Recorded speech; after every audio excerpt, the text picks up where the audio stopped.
How's everybody doing today? I'm Father Manny, here the director of the National Shrine of Mary Help of Christians. I'm standing here in one of our many chapels here at the shrine.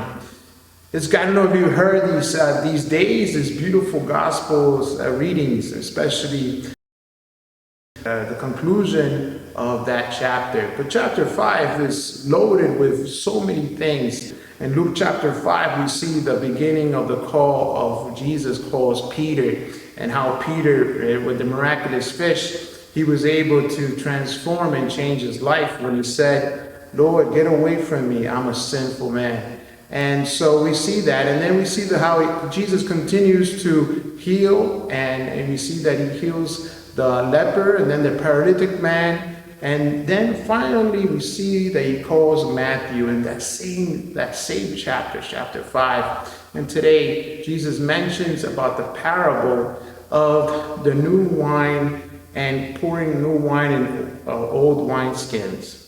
With that new wine is the grace that Jesus brings. The church fathers always mentions how this old wineskin is those Pharisees and scribes that in chapter 5 have been rejecting Jesus and have really not received the graces that Jesus can do in our lives and transform our lives.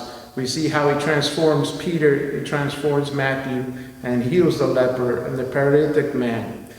And today we celebrate and remember Mother Teresa, Saint Mother Teresa, who was someone that transformed herself first, as she was called to serve the poor, but she transformed the world, and that was only by God's grace that she was open to that grace. So I just invite you, to make that change in your life and trust in the grace of God to transform you. Here at the shrine, we've had a lot of transformation, a lot of changes.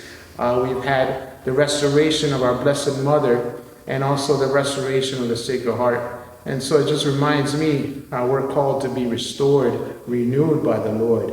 So trust in God's grace, and I'll see you next time.